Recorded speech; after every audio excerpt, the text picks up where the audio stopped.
दंडोत माय बाबा. श्रीकृष्ण महाराजाला अर्जुनाने विचारलं, देवा तुम्हाला कोणता भक्त प्रिय आहे? ते म्हणले, अर्जुना चतुर्विधा भजन्ते माम जना स्फूर्ती नोर्जुन. आर्तो जिज्ञासुरर्थार्थी ज्ञानीचे भरते शिव. 4 प्रकारचे मला भक्त बघतात. अर्थ, अर्थार्थी, जिज्ञासू आणि ज्ञानी.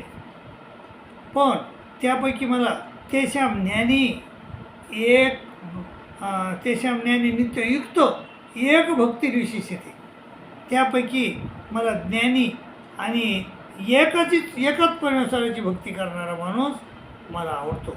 नित्ययुक्त तेषां ज्ञानी नित्ययुक्त एक भक्तिर्विशेषते. प्रिय ज्ञानीनो त्यर्थ महम सच मम प्रिय. मी त्याला प्रिय आहे आणि तो पण मला प्रिय आहे. माय बाबा तुम्ही एक भक्ती करा आणि परमेश्वराची प्रिय व्हा अशी तुम्हाला विनंती करतो आणि तुमची रजा घेतो. दंडोत प्रणाम, दंडोत प्रणाम, दंडोत प्रणाम.